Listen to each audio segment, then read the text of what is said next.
The Jimmy Z Show. Well, leave it to the Chinese to take the global warming and climate change discussion in this direction.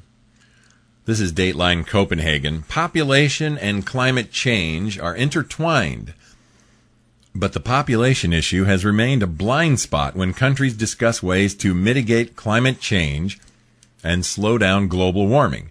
According to Zhao Beige, Vice Minister of the National Population and Family Planning Commission of China, the NPFPC. Oh, brother. So now we get down to the nitty-gritty, don't we? Zhao says, quote, dealing with climate change is not simply an issue of CO2 emission reduction, but a comprehensive challenge involving political, economic, social, cultural, and ecological issues, and the population concern fits right into this picture. Now, they have an enormous population in China, and they have population controls as well. There is a lot of abortion in China. In fact, I don't think you can have more than 2 kids. Let me see if I can look this up and see what the policy is in China. Yeah, so over here in Time Magazine Online in 2007 was this article, Why Forced Abortions Persist in China. I'll read just a little bit of this. It's in the show notes if you want to read the rest of the article. Harrowing details have emerged in recent news reports of alleged forced abortions in China's impoverished Guangxi province. Earlier this month, as many as 61 pregnant women were injected with an abortive drug after being dragged to local hospitals, according to media accounts. Human rights activists say actions allegedly carried out by family planning officials there are unlikely to be isolated. Along with forced sterilization and other coercive methods of birth control, forced abortion continues to be practiced occasionally by officials in remote parts of China, despite its having been banned by the central government in Beijing. In urban areas, the central government recently relaxed its strict laws mandating birth control in order to restrict families to 1 child. The government also insists that it has banned coercive birth control practice in the countryside commonly employed by bureaucrats eager to comply with Beijing's population control goals, and those practices have declined dramatically since the 1980s. Okay, so we have birth control in China still going on to some degree as a method of population control. Back to this article at ChinaDaily.com. Many studies link population growth with emissions and the effect of climate change. This is because you and I exhale poison. You and I, every time we take a breath and exhale, which is, how many hundreds of times a day, we are spewing poison into the air. Carbon dioxide is poison. It is unhealthy, according to the EPA, it is unhealthy to the American people. So of course, this is a setup for population control. I mean, it's a very logical next step. The UN Population Fund released a report called the 2009 State of World Population. Here's a quote. Calculations of the contribution of population growth to emissions growth globally produce a consistent finding that most of past population growth has been responsible for between 40% and 60% of emissions growth.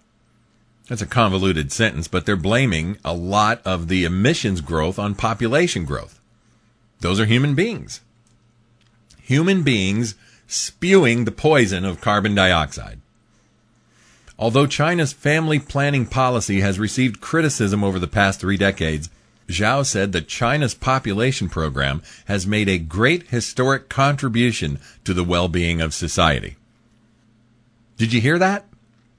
If you're busy working on something and I don't have your full attention, listen. Listen to what this guy just said, this clown from China. Although China's family planning policy has received criticism over the past 3 decades, they're talking about forced abortion. And in defense of this radical population control policy involving forced abortions.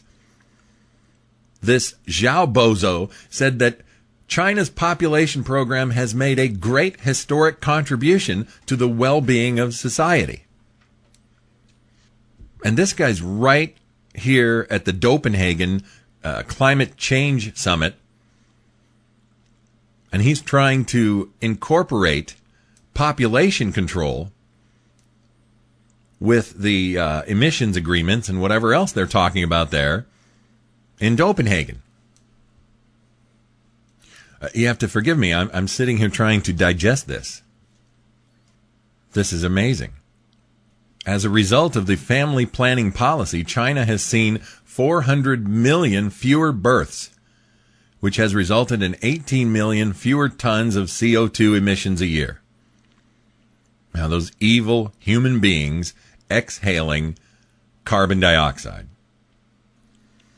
And as we ponder this entire concept of poison and the poison that comes out of our mouths, you know, it was funny enough when they were talking about the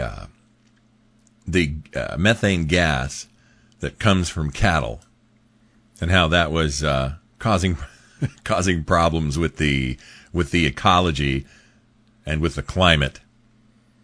But now they're heading straight into population control because the world's population, let me get a number for you. Yeah, here you go. In the U.S., we have just over 308 million people. The world's population is 6,802,487,864. But, of course, that's being updated on a constant basis. So we got 6.8 billion people on the planet. And all of those people, 6.8 billion, rich or poor, starving or well-fed, are exhaling carbon dioxide. And the EPA just said that it's a threat to the planet. It's a threat to the climate. It's a threat to human health. So, of course, we have a guy from China crowing about how wonderful their policy has been to prevent 400 million births. China is presenting itself as a hero in the battle against climate change. And I guarantee you there are a lot of the delegates there and some of the world leaders who are nodding their heads in agreement. Yeah, you guys did great. We really did do something fabulous here because thank God that China is out there leading the way and had the foresight to start working on population control. This is foul, nasty stuff. I want to read this comment that was left yesterday on the Jimmy Z show page. Bad Bear is a friend of the show and a regular listener. Listen carefully. He writes, "How does it feel to be told that the air you expel is poison? This Copenhagen event is blasphemous to our Father in heaven, who breathes life into our nostrils. They are garnering support from leftist clergy now." So you have the same kind of clergy who thinks that you can be both Muslim and Christian at the same time, or you can be homosexual and be a bishop in the church. They are now supporting all of this climate change nonsense, and no doubt they will find some clergy who support the concepts of population control. He continues, "These folks are the very spawn of Satan. Anyone who supports this notion is an enemy of God and a traitor to American sovereignty. Please pray for the Republic." The UN report projected that if the global population would remain 8 billion by the year 2050, instead of a little more than 9 billion according to a medium growth scenario, quote, "it might result in 1 billion to 2 billion fewer tons of carbon emissions."